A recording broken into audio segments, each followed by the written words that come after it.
This is the Better Ottawa Municipal Panel. Today is Friday, September the 19th. My name is Neil Saravanamutu. I'm joined by Joanne Chianello and John Willing. Hello. Hello, hello. Hello. How are you both today? As we say in London, cheerio. No one says that. I'm just saying. But yeah, we're good. Good. Well, listen, we took a week off. And Joanne, maybe you can share with our listeners why we took that week off. Yeah, it is. Well, to celebrate our 30th wedding anniversary, my husband and I went to London, England. I had never been there, actually. And we were supposed to go 5 years ago. My daughter went to school there, and there was a pandemic. So that's where I went. And I love to visit a city and just hunker down. We rented an apartment. And it was amazing. It's a beautiful city. Really did not disappoint. Although I hear the weather was better here than it was there, which I guess is par for the course, I guess. Well, can we ask you, do you have a highlight from the trip? Yeah, I mean, obviously we did all the sites. We walked a ton. Two things. One, when you walk around, especially the central part of London, which is pretty big, you get this idea of what people mean when they want to say a mid-rise city, like until you got to Canary Wharf and some other neighborhoods like that, which are quite a ways out, it's not a super tall city, right? It's 6 stories, 8 stories, 10 stories, right? And it doesn't really loom on you. I love Chicago, but you know how Chicago's a really tall city. Toronto, of course, is a very tall city. London is not like that. And I'm like, I think this is what people mean when they say this is what they want. What they don't realize is, of course, every single block has to look like that, not just a few blocks. It's your own house. You also have to live in an apartment. So that was great. Beautiful to walk around. And also the transit was great, despite the fact that the first 5 days there was a strike on the underground. And so, yeah, it was crazy. You couldn't get a cab, which is fine. They're very expensive. But the buses were packed. They were driving by, but people were taking the bikes. They were taking the Thames Clipper, which is a boat that goes along the Thames that people use literally for both commuting, but also fantastic for sightseeing. We use the inner city train to go to Oxford. We took a lot of different kinds of transportation. When the tube was working, it was great to get around the city. So I even took a bus. We caught colds, and my husband had to sleep in one night, Sunday night. And so I took a bus from our flat to Notting Hill to a 110-year-old theater where I watched Downton Abbey. Yeah, it was very fun. But on the way home, I was the only person at 11 o'clock on the bus. And I'm like, this is a little bit like Ottawa. I'm sure there are people also in London who say, there's only one person on that bus. We should be canceling Route 27 from Notting Hill. Anyway, it was really great to just sort of be in another city to see how it works. It was really fun. Yeah. I was going to ask Joanne, were you there when a certain international leader was in the country? I sure was. What did that look like on the streets? Nothing. Honestly, you would not even know he was there. We're reading the news things about it, and a lot of it was in Windsor, so we were in London. But yeah, they seem to not care too much. Okay. Yeah, it's so, and it's not in the center part of the city, right? So it's down at Windsor Castle. So anyway. Right. Okay. Well, I have to. So I'm glad to hear you had a great trip, and was able to take a bit of time off. A huge amount seemed to have happened on our agenda and things for us to talk about. So we've got a lot to cover. So we're going to jump straight into it now. This week, Mayor Mark Sutcliffe made a promise to end youth homelessness by 2030. Now, this sounds like a worthy objective. I think we can all agree with that. But it's worth looking at the numbers. We've got roughly 50 to 100 youth in the city of Ottawa who are homeless. We've got a total homeless population of about 4,000, according to the last City of Ottawa count. So we're talking really about maybe 2% of the total homeless issue here. Now, Joanne, can you just get us started on this? And we haven't seen any specific plan come forward with this commitment, other than the idea of perhaps a hackathon to come up with some new ideas. So is this, I have to be a little cynical about this and ask, is this a real announcement, or is this just politicking? Well, I think little column A, little column B, right? So let's look at the actual policy part of this. As you say, it's a small amount, relatively speaking, 60 to 100 people in their teens, maybe early 20s, experience homelessness. There's a lot of evidence to show that if you actually can help people when they are younger, they will avoid being chronically homeless later in their lives. So that is great. Also, it's something that's doable, right? Because the numbers are so small. And of course, it's not the same 100 people. Yes, you help the 100 youth right now that are experiencing homelessness, but they're going to actually be replaced by other people. So you need to actually develop programs that will, help meet people when they're vulnerable and, bring them the supports they need, right? And so that is great. Absolutely. There is real policy. And I think it's being announced now, although it did come a little bit out of the blue, I have to say, just like an announcement with, nothing attached to it. But the 10-year housing and homelessness plan is being refreshed right now. I would like to actually just point out that the 10-year plan is not just the 10 years. We had a 10-year plan before, that ended in 2024. So this is a new 10-year plan. Anyway, we're looking at that now. So I assume there's going to be some policies in there and part of the budget. And so, yeah, it's good. I mean, is it as aggressive? Is it as what is the word I'm looking for? Ambitious as we might want on homelessness? Maybe not, but it's something that can be is doable. But is it about the election? Yes. Everything from now on is about the election. The election's a year out. So I think you bet it doesn't hurt. Okay, John. So, talking about election, remember back in 2022, the mayor made a promise to, quote unquote, fix transit. And we know how that worked out. I don't think anyone would say that transit has been fixed in this city yet. So given that record, I mean, how should we take this? Should we take this promise to fix youth homelessness? How should we take that? Is that serious? The mayor still has a year to fix transit, so we'll see what happens. But one thing I would say is that, and Joanne's right. Like, I think this seems like a fixable thing, youth homelessness. The other thing is unlike transit, social issues, social programs. There's resources in the community too that can help the city in this goal. So the city doesn't really have to do it alone. Yes, it's like a principal stakeholder. Like transit, there are the upper governments that will help with funding, but on the ground, the city is the main stakeholder. But they have like a bunch of organizations I would say grassroots organizations who are connected to youth on the streets that can really help and bring back intel to City Hall to target those programs and target those strategies. So I think this is doable. And Neil, when you ask, is this actually doable compared to other promises that have been made? I think if you're the city, you have help. You have a wider net of resources at your disposal. And I think that's actually plays in the mayor's favor and really plays in the municipality's favor too. Okay. Well, Joanne, Joanne, I want to ask you about this. I mean, sure, it's doable, but if we're talking about somewhere between 50 and 100 youth, do we really need 4 years to do this and all those resources that John talked about? Yeah, I think excellent point. And I don't know, it depends. How do you bring the programs? You could probably find homes for or 60 youth in the next 6 months. But do you have the programs in place that are going to help those people all the time, right? And so I think that's what we might be developing. I would also say that those 100 youths have been homeless for 3 years in this term of council. So I'm glad we're coming to it now. And I do take John's point, right, that this is about community activists and community organizations. You'll see that Katie Burkhold-Harris of Ottawa Alliance to End Homelessness was there at the event, at the mayor's announcement.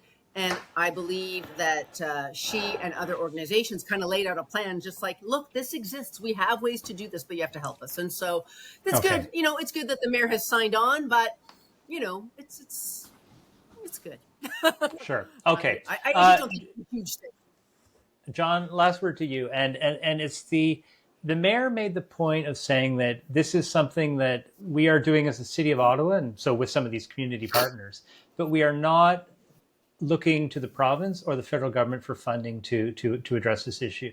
Now, I think anyone that looks at homelessness would quite objectively say that there's no way that a municipality can solve the homelessness in their community on its own. They will need to get resources from higher levels of government. So is this the right approach? I mean, should we just be trying to take on the little slice that we can do on our own, or should we be, like getting out into traffic and saying, we're going to go, we're going to be more ambitious. But to be more ambitious, we need those higher levels of government to come in and do their part too.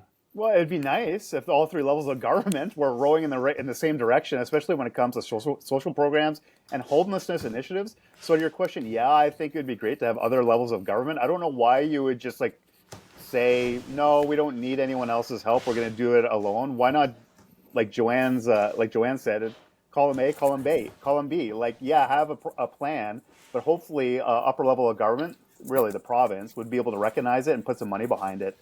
Just like transit, right? I mean, it should be helped by other levels of government, just not the municipality, which is stretched financially. Most municipalities are. So why not get the upper levels of government involved with funding for a really important, local initiative? Okay. Let's move to topic number 2, which is there was an election spending report on Councillor Sean Menard. Now, Councillor Menard was being investigated for possible violation of election campaign financing laws, and the investigation found that he had, I believe it's misdeclared about $300 in spending. So he had used some signs from the previous election 4 years before and had misrepresented how much was the value of those by about $300. So now the committee, and it's important to say that this was a committee of 5 outsiders, so no city councillors were on that committee. They were appointed by the city. And they decided that this was an administrative error committed by the Menard campaign, and it was not worth prosecuting Councillor Menard for this deviance. Now, final point is that this investigation was prompted by a call from former Taggart corporate executive Ted Phillips. Now, we'll come back to why this is important in a minute, but John, I want to begin with the committee. Did they make the right decision? And furthermore, what do we know about the cost of this investigation? That's something that people have been asking about. Good question. To my knowledge, we don't know the actual number. We can only go back by historic numbers for similar investigations related to signs. Which is outrageous. Yeah, and I think it was the great former councillor Doug Thompson had a compliance audit, and that audit, I believe, cost just over $84,000. So when you put that up against the $300 that Councillor Menard was found to have not accounted for in his campaign, what's it worth going further? And a prosecution would cost even more to the city. So you're talking about probably internal legal resources, maybe external legal resources too. So the bills keep adding up. So I think that's probably the right decision by the compliance committee. Don't go further. Maybe there needs to be, and this is more of a provincial issue when you start talking about elections compliance issues, because, municipalities are creatures of the province. Maybe there needs to be some kind of integrity commissioner reprimand or something like that. I don't know. But I think it's the right decision not to go further with this case anyway. Okay. Yeah, and Joanne. I just wanted to mention too that I think it's really important to clarify that even with that $310 misrepresentation, which was against the Municipal Elections Act, right? The audit found he did break the law on that, but he did not put him over his spending limit, right? Not even close. So I think if it was over the spending limit, they would have the elections audit committee would have had a more difficult decision to make about that. So because they just found it's this idea of reusing your old signs. If you're an incumbent, you have to actually use so that you don't have a big advantage, right? But because he wouldn't have gone over the spending limit, they said, as John says, okay, forget this. This is ridiculous. So it is interesting. There's been ones about, there have been other issues, every election. I think Laura Dudas as well. Yeah. Well, right. If I remember, Laura Dudas's issue was that she had spent money before the election period opened. So had I think one of her volunteers got T-shirts. That's right. Yeah. Okay. Yeah. Now, I got to admit, though, I'm quite sympathetic to Councillor Menard on this because, previous signs from a past election, I guess, how do you value those, right? I don't think that there's an actual standard that's applied because the That's the problem. investigation was like going down to Home Hardware, like pricing the stuff out, right? How much does a box of nails cost, right? So Used nails too. Yeah, and then you know what? Yeah. Like it's for sure. Like the province or the city, there should be rules for that. Like here's what you have to actually Yeah. claim for your old signs. Like I think for these because the provincial laws on this are really not great on their Yeah. lack of specificity. There's so many gray areas for sure. Okay, so I want to come back to the point about who brought this forward, and this was brought forward, as I mentioned, by Ted Phillips, formerly of Taggart, and I say that because Ted has also brought forward claims against Councillor or against Doug Thompson and one or two others, and it's important to recognize that the Taggart Corporation has been putting forward this Taywin proposal, which is, a very major development for the city of Ottawa. And so one interpretation is that this is essentially revenge against a political opponent, because Councillor Menard has been opposed to the Taywin development. So is that a fair assessment, or is there maybe something else going on here? Joanne, what do you think? Well, I would say I know Councillor Sean Menard and I know Ted Phillips a little, both of them, and I would say there's probably no love lost between the two of them. I don't know, John, if you would agree with that. But I would say this. I would say even if something is politically motivated, I used to say this as a reporter, and I used to tell my colleagues that, and I used to tell people who were mad at whatever stories I wrote, like, that's not the point, right? Like, everyone is allowed to bring a complaint. What is important is it true, and is it in the public interest? And I would also say, I remember when there was a complaint against Councillor Jan Harder when she was the head of the planning chair, because she had hired a developer's daughter in her office, and it turned out that the actual developer is someone who was a good friend of hers, and she used to ask him for advice, but he also used to come to committee to, have things like, what would you say, that like he was coming to her committee representing clients that needed rezonings. Like, it was all a schmozzle. And, council backed the recommendation to remove her as the chair of the planning committee. And a lot of people at that time said, oh, the complaints against her were politically motivated, right? They didn't, they didn't like her. They didn't like her kind of politics. To which I said, well, too bad. Like, that's a valid, complaint, and this decision was valid. And I would have to say that as well with Ted Phillips. Like, he is interested in the political machinations of how things work in Ottawa.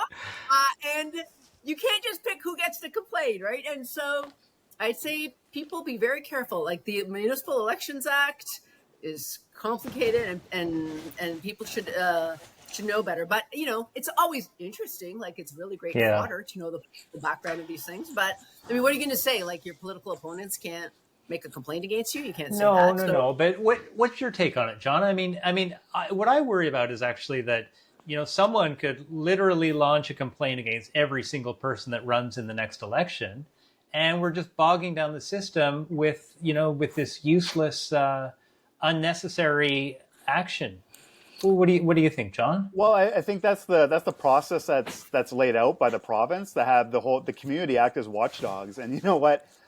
If Ted Phillips wants to be the chief scrutinizer and watchdog for campaign finances in the city of Ottawa, I say have at it. Go for it. If he's alarmed by that, but if he's jazzed with municipal governance issues, I mean, he's not the only one out there who's juiced up on municipal governance issues and campaign spending. I'm sure there's others who are interested too. But I think, to Joanne's point, this underscores the importance of every candidate being responsible for their campaign, their spending, their financing, everything. If it means accounting for signs used in the last campaign, I mean, this is going to be actually a great communications campaign for the next election for candidates and incumbents alike, to make sure you're accounting for everything. Because as you can see, you can have these stories, and this has actually became a bit of a big story for the local press too, in terms of these signs. And Joanne and I have covered compliance committees before when we were daily reporters at City Hall, and they were kind of juicy and interesting, and they're going to get headlines. So that alone, maybe, I don't know if it affects Councillor Menard politically and his ward, probably not. It's I would say not at all. I think the watchdog aspect is important, and to Joanne's point, just because it might be some political plays at hand, I don't think it matters. If the law was, if the possibly broken, we don't know because it didn't go to prosecution. But if there was some audit irregularities, then it should be brought to light.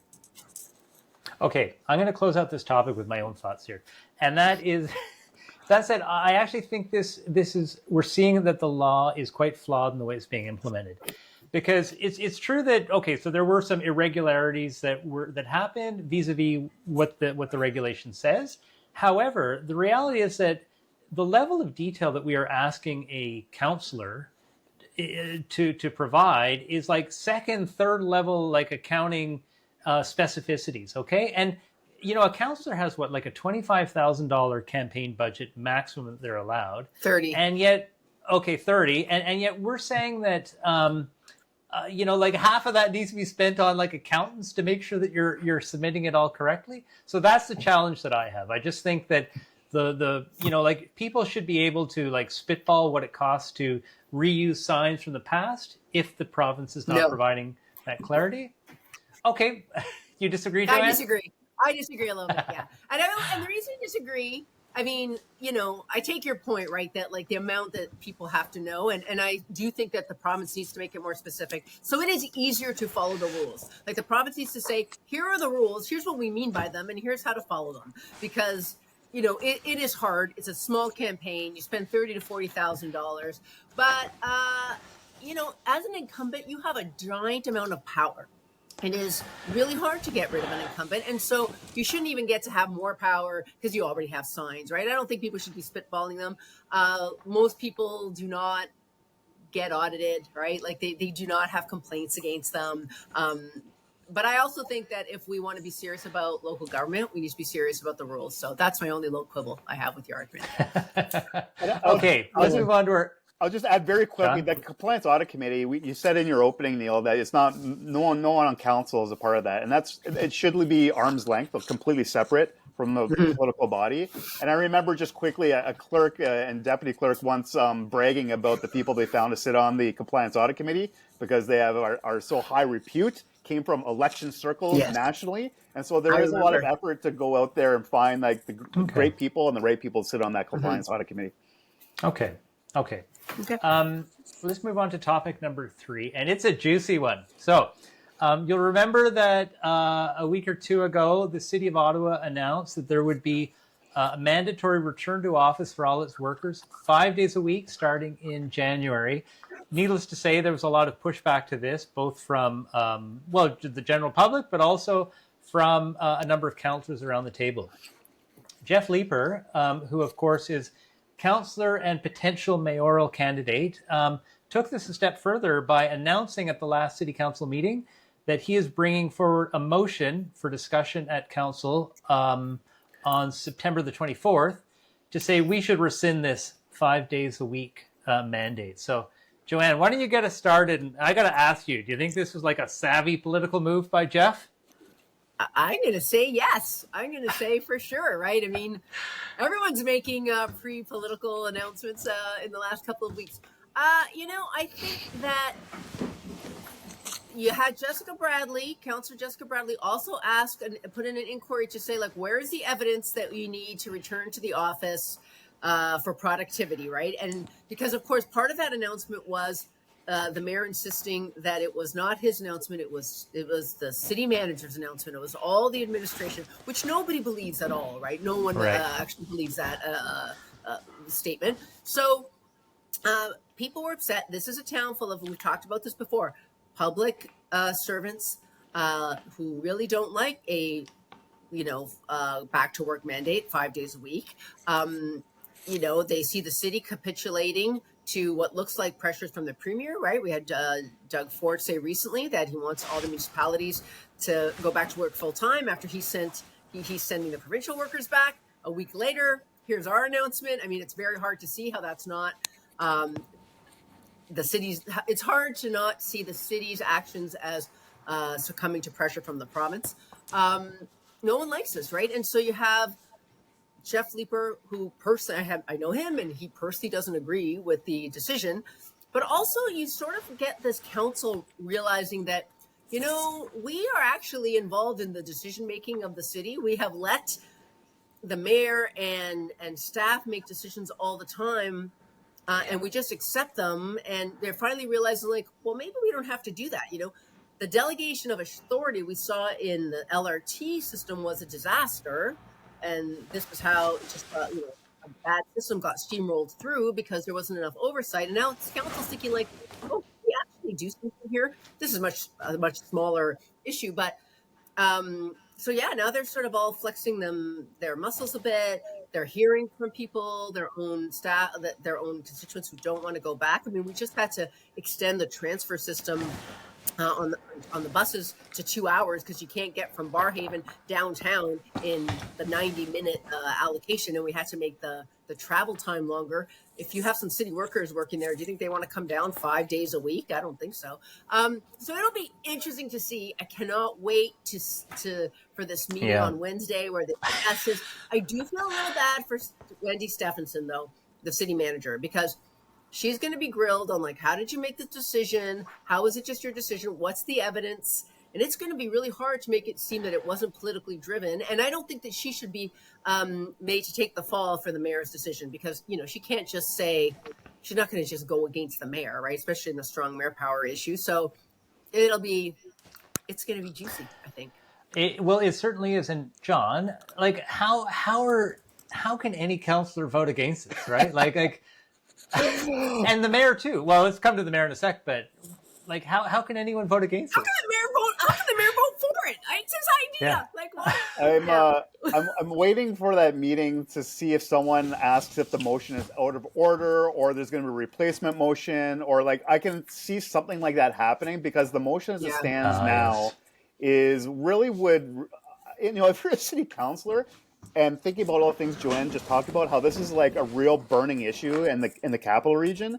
Like, how do you vote against the motion? It's like what I would call it's a vibe vote. Vibe vote, guys. It's a vibe vote because it's not really. I love that. It's not a vote on like really important policy per se that affects like the operations of the city government, but it's an indication of how just generally life should run these days, made by city council. Should there be return to office in general? And this is an opportunity, thanks to Councillor Leiper, for council to say whether they agree in general, I think, with return to office. And I think we had a really good discussion at the last pod about, the city has always wanted to like free up our roads and get traffic down. And so like working from home was a strategy at some point to make that happen. And now here we are after a pandemic and having other debates about this. But this is a really tough one for council. I can't wait. And Joanne's right. I think the city manager, Wendy Stephenson, as the chief operating officer of the city, or the CAO, I should say, administrative officer, I hope she probably will come with like evidence, some kind of like qualitative or quantitative things that she can present to council to say, hey, here's why a return to office strategy would work best for for taxpayers in this municipality.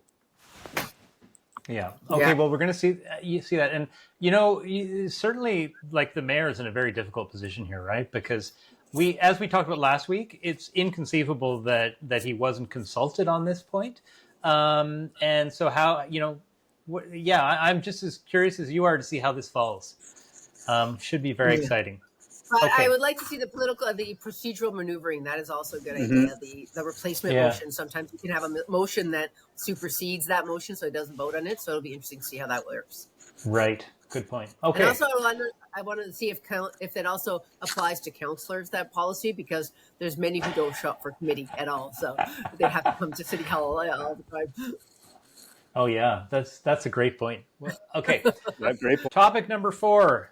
Climate change annual report. So the two of you remember when we used to talk about climate, when this was actually a thing for us? It was hot. It was certainly hot last the 2019 climate. Yeah, climate emergency versus climate crisis. There was a big debate in 2019. That's right. I mean, now it seems to be the issue that dare not speak its name, but we're here to talk about it. And the City of Ottawa released its annual climate change report, and it's supposed to release this annually. I think it's actually been a couple of years that we haven't seen one, but it talks about how the city is doing against its targets to reduce emissions. So reduce emissions by the city itself, by the corporation of the City of Ottawa, but also how the larger community is doing in terms of like the city, like the people of Ottawa, the community of Ottawa, how we're all doing in terms of reducing our emissions. And the goal is to get to net zero by 2040 for the city, 2050 for the community at large. So Joanne, can you tell us what the report had to say in terms of how we're meeting those targets? Yeah, so on the city side, like what the city's doing for itself, in 2014, they set a target that we would reduce the city's own GHG emissions by 30% by 2025, which is now. And up to 2022, the city was doing pretty well. They were on track. But it has slowed down since then. And so we've only reduced our emissions by 26% instead of by 30%. However, on the community side, which the city has less control over, it's community emissions have only reduced 5%. So not great on that side as well. So that's the overall sort of broad picture. Okay, so not bad on the City of Ottawa itself. The larger community, not quite as fast as we were hoping for. So, John, can I just turn to you, because I hear a lot of people say, including around the council table, that climate change is a federal responsibility. This is not a municipal issue.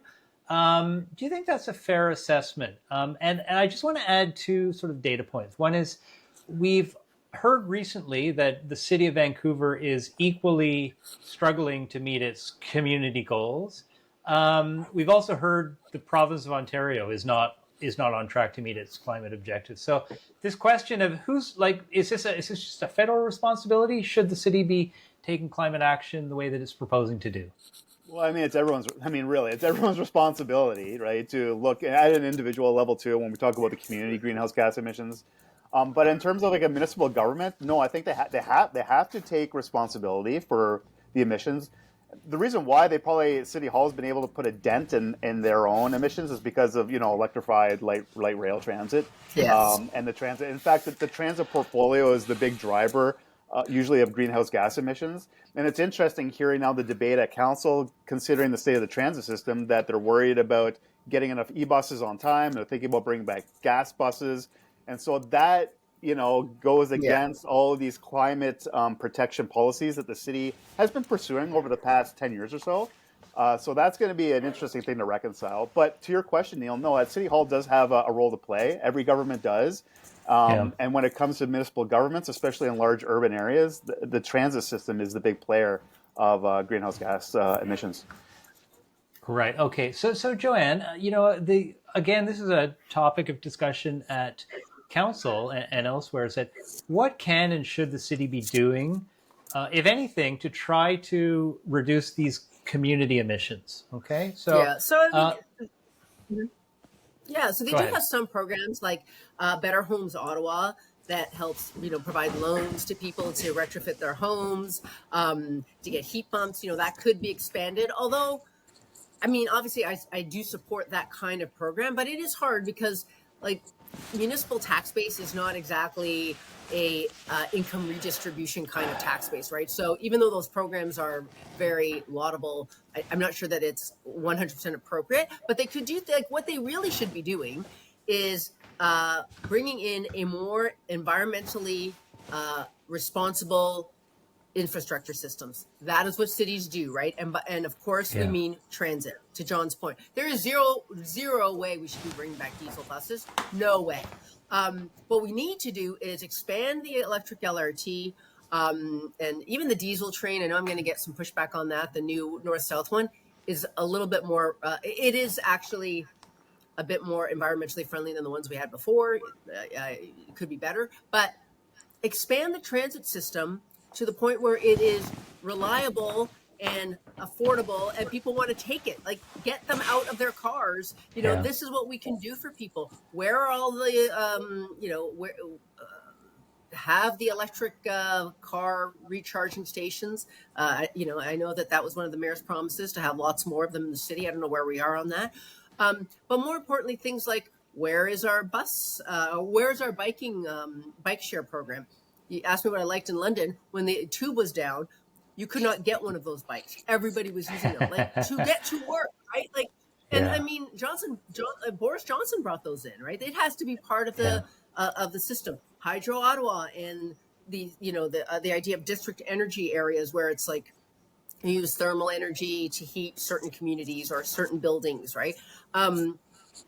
Hydro Ottawa is 100% owned by Ottawa, the actual city of Ottawa. We should be expanding those things. So I think what they could do is like go all in on the infrastructure, because that is what a city government is. That's their main role, and make it that much better, expand it, invest in it, and make it so that people want to actually do things like take transit.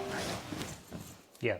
Okay. That's a great point about we need infrastructure that allows people to take these climate actions. And I think that's the point that some of the debate is missing. We say we all recognize that we have a limited pool of resources to play with. And so some councillors and others would say, okay, if you've got a limited pool, then just focus on what, on your own corporate account, and that's the only thing that matters. The reality is that there are actions that we are able or not able to take because of what the city is doing. And so if that transportation infrastructure is not there, whether it's the whether it's the transit system itself, or whether it is the charging system that you talked about, if you want to get an EV, some people don't have a driveway, can't charge in their driveway, so they need public charging facilities. Only the city can. Well, I shouldn't say only, but it's we need the city to provide a lot of those resources. The other thing to keep in mind too is that anyone that's concerned about the health of their kids, and particularly childhood asthma, we want to get as many internal combustion engine cars off the road as we can. So this is, I think an issue for all of us that I hope that we can, certain councillors that have been saying just focus on corporate. I hope we can sort of move beyond that narrow thinking. John? I'm raising my hand because I was just thinking about reflecting on the discussion we've had to this point, guys, about return to office. And, this you can see how all these municipal issues connect with each other, right? So we're going to have a discussion about whether employees, thousands of them, should go back to work, and maybe many more in the federal bureaucracy eventually. And so how does that impact our community greenhouse gas emissions if more people are getting in their cars, trying to get down usually to the core? And how does that affect our transit system and whether people are going to take transit or not? And so all these issues are interconnected in some way.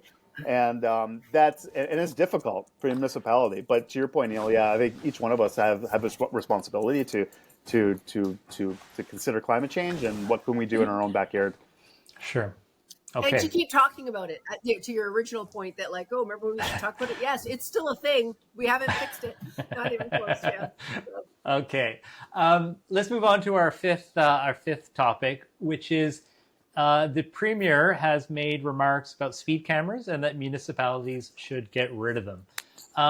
Now, he has called them a cash grab. He said that there are better ways of getting people to slow down, i.e. put up better signage.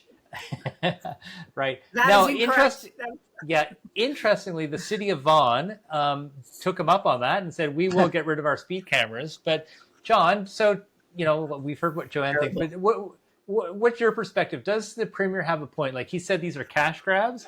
He said there's better ways of managing speed. Any validity? Well, the best way you would hear communities say to manage speed is to have cops out there physically with speed traps, and I don't think the police have resources to do that. And guys, I always try to think about well, why is it okay to have a police officer there why do people make no sense?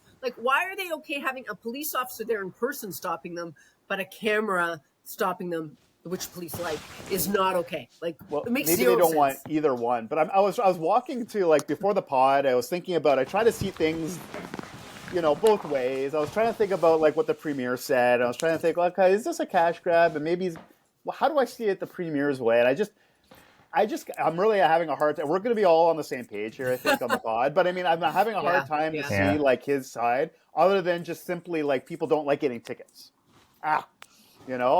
And I think those speed cameras work. I don't know about you guys when you're driving around the city, but whenever I'm in an area of the city where I'm not really too familiar with and I see traffic start to slow down all of a sudden, I'm like, oh, There's speed cameras here, and I've seen some. I'm really, I try to pay attention And to your the traffic signs. app will tell you where one is now. Totally, my traffic app will tell me if there's a speed Yeah. camera or if there's cops actually too. So I mean, those cameras I think do work, and I think the police advocates have weighed in on this. I think the CAA has done an Ontario-wide survey, with a small sample about whether people like speed cameras, and people generally I think Yeah, do. the Ontario police chiefs themselves actually Yeah. like them. Like they, So they don't want their Yeah. officers wasting time going in there. Neil, you asked if they're cash grabs. I don't know if they're grabs, but they seem to be working and getting people to slow down. Yeah. Can I ask, have you two ever got a speed camera ticket? I've got a red light ticket once. Really? Yeah, I have to not admit, good. I've had a red light ticket, and I've actually had two speed tickets. One of them was in a school. Actually, so it was in a school near where I live, and I was driving to the airport. It was like 11:30 at night to pick someone up, and I was going. I think it was like I don't know, 40 in a 30 zone, and it was dark, and it was a brand new camera. I didn't even know there was one, and this is just a couple blocks from my house. So, and it kills me because number one, I actually don't drive a huge amount. I just don't have need to because work from home, etc. And number two is that now that there's all these cameras about, I am so conscious and make such an effort to keep below the speed limit. So it just kills me. Once you get a ticket, you really actually pay attention to it. Oh yeah. Like, so they work. Everyone likes them. I just like to start off by saying I do not agree with Premier Ford that they are a cash grab. However, what cities could do with like so many policies is make it clear how they spend the money. We had a long discussion on this, a couple months ago when the city auditor talked about the very unclear way of how the city actually spends their money from traffic cameras, whether it's speed cameras or red light cameras, and we could not make heads or tails of it, and the media got it wrong, which is not the media's fault. The report was weird. So it's complicated. And so if we don't want to make it seem like a cash grab, take the money that you get from that. You have to pay for the technology. Whatever you make, put it into, traffic calming measures, which people love. They want them. Put them in bulbs, put it and make it very clear that's what you're doing. So you're not saying like this is not just something just like fun money for the city, right? Nobody believes this. I believe, and I think I was saying to you, Neil, before the podcast, like this is an announcement by Ford, like the bike lanes. It's not going to help traffic. It's not going to help congestion. It's a populist thing that you just say because it sounds good, and no one likes getting tickets. But nobody actually thinks this is real, and I don't think we're going to do that in the city. I don't think that they're going to capitulate. Also, I have to say, you rarely see the police associate, like the police chiefs, disagreeing with this provincial government. So for them to come out and say, "Don't do this," that's pretty powerful. Well, I mean, I guess the question is the premier was threatening that if cities don't do this, he's going to come in and do it at the provincial level. Do you think there's any credibility to that threat? No? I think there will be such a huge backlash that, like, what is the point? I don't know. Yeah. I just don't know. Yeah, I don't see why the premier would even bother with this. He's got bigger transportation issues than just speed cameras. I know, to Joanne's point, I think it's just a populist. It's a great thing to say. It sounds great. No one likes getting a ticket. And when you get a ticket, you're ticked off. But I think we'll move on pretty quickly, notwithstanding what's going on in Vaughan. Good point, Neil. I think we'll move on pretty quickly. Yeah, that was terrible. Issue. Yeah, that looked very weak. I was really not happy. Well, you know what? There's a lot of Italians in Vaughan, and I am Italian, and they really hate speed cameras. My brother and I fight about this all the time, so I don't know. So maybe it's that. Yeah. Well, you know what? I was reminded this morning that, of course, the mayor of Vaughan is Stephen Del Duca, who was the Liberal transportation minister under Kathleen Wynne, who largely brought this stuff in, right? yeah, it's appalling. Like these. It obviously goes to show how worried people are about the power of the province, I think, too. Right? Yeah. The municipality. But I have a theory about this, though. Like, I think that throughout the province, and particularly in Toronto, where the premier is, congestion is becoming such a major issue. Like, it's becoming so, and such a daily irritant. You can imagine for someone like him, he's And so, he sees a bike lane beside him that he doesn't see any bikes in it. So he says, okay, my car could be right there and I could be moving along at this point. I actually feel that like congestion is such a problem that, he's looking for any solutions or any scapegoats that he can point to, right? Whether it's, okay, we're going to build a tunnel under the 401, or we're going to blame bike lanes, or we're going to blame speed cameras for not letting people go fast enough. And it's really just like a distraction from the real solutions that we need to solve congestion. I feel like people are not moving at all. Like, doesn't really mean you need a speed camera if it's actually that much congestion. Like, what you need a speed camera for, you're not actually going anywhere. Yeah. I don't know. I mean, it is true that I think this premier does try to find some distractions, but I think it's more just, something came into his head. I don't know. Like, there is a segment of society that just says, no matter what, they call this cash grabs. There's zero evidence to show, and a lot like that they're useless. In fact, there's nothing but evidence to show that they are actually super helpful for speeding. So yeah, it'll be interesting to see if he sticks with it. Okay. So many things to watch for. All right, that means it's time for the lightning round, and I have I've got a question for each of you, I think. So I want to start with you, John, and that is, over the last week or so, the city reversed its decision to install sidewalks on certain streets in Manor Park. Now, you'll remember that the city is doing sewer work in Manor Park on certain streets, and that means they dig up the entire street, and they put in the sewers, and they repave it, so they get to rebuild the road however they want. And the city has said, if we're rebuilding the road, let's rebuild it to its to what is state of the art. What is what are the standards of today, which would include sidewalks. Now, Manor Park residents, a number of Manor Park residents pushed back and said, this is a community that doesn't need sidewalks. Of course, there have been some other Manor Park residents who have said, yes, we do. But nonetheless, there was a very large and vocal opposition to this proposal. And so the final decision was that the city has reversed its intention to put in sidewalks, and so that these roads will be rebuilt, but they will be rebuilt to their previous standards. So, John, 60 seconds, is that what the city should be doing if we're rebuilding roads? Should we rebuild them to what is the current standard, or should we let the local community decide what's best? So I come at this, Neil, through like an eyes of like a father with a young kid, and I find it hard to be in a neighborhood. Look, I don't have a sidewalk on my street, and I think often that it would be nice to have a sidewalk in front of our house because it's so much safer. And we live on a dead end, but with a mechanic at the end. So there's a lot of vehicles actually for a dead end street. And I always think about like how much safer a street would be with sidewalks. That said, and I get what those homeowners are thinking who are against the sidewalks. You put in a sidewalk, the city usually owns a bit of the frontage of a house. You put in those sidewalks, all of a sudden your driveway is cut down. So at our place, we have a driveway that can fit 2 cars. Putting a sidewalk through there might mean you couldn't fit a second car in a driveway. You might have some shrubbery. You might have some greenery in that space where they'd have to dig up for a sidewalk. So I get what those homeowners are saying, but I always err on the side of safety for young families with kids who could really use a sidewalk to learn how to bike, to walk, for parents to walk with a stroller, etc. Very tough, though. Very tough decision. No, terrible decision. It was a terrible decision. I know it's not my question, but I can't stand it. There's no way. Like, you don't own the infrastructure in front of your house, right? And so, we're never going to put those sidewalks in now because it's going to be way too expensive. This was the time to efficiently do it. And you have to think about the infrastructure for future generations, not just for you. You're like, oh, I never see anybody walk down my street, so we don't need a sidewalk. Well, maybe that's because there's not a sidewalk, right? Yeah. Like, that was a terrible political decision that I'm very against. Sorry, I know that's not my question, but well, that's okay. Point well taken, and I think we all actually agree with that. Joanne, I have a question for you, and John, if you want to jump in and give your thoughts too, you're welcome to. So Joanne, as part of the budget directions, council decided to cap the workforce of the city of Ottawa. So there's about 17,000 employees. And there was a vote at council. It was a divided vote that we should cap that level at what it is.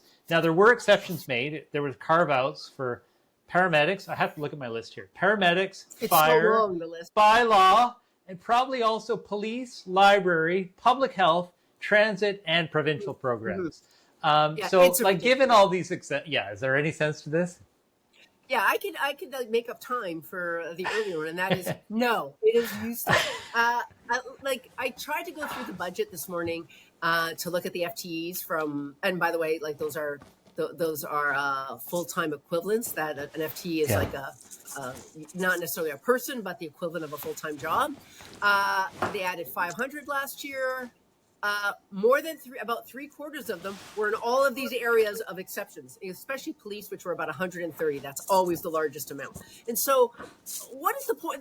There's no point to this motion. It's just like, again, electioneering. I mean, if you have certain departments where you are concerned that there is too much, hiring, then go to that. I think last year, Parks and Rec had an extra, 11 or 17 people. That was the largest I could find. But like, you're going to be arguing that the wastewater people get an extra 7 people to deal with, wastewater. And like, it is, it was a very window dressing motion in my opinion. John, any thoughts? I'll just say that I agree with Joanne. And then, like, you would see in the future motions come to council saying to allow the poor arena in the neighborhood to hire another rink rat because they need to flood. You know what? You're going to get these ad hoc motions to add a staff or FTE here and there because they want to improve service in some way, but they're now handcuffed by this motion that caps the number of FTEs, notwithstanding the programs that you mentioned, Neil. So yeah, I'm with Joanne on this one. And also, it's only for 1 year, right? Like, it's only for 2026. Yeah. But I'll tell you what. Yeah. You know what? To the point, it is good politicking in the sense that I think there's a lot of people around the city that have a legitimate concern about, is our staffing at the City of Ottawa level at the appropriate amount, right?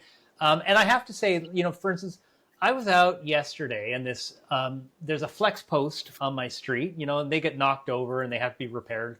Happens quite a lot. Anyway, so a City of Ottawa truck shows up to fix it, and I'm like, great, so the flex post is going to be repaired.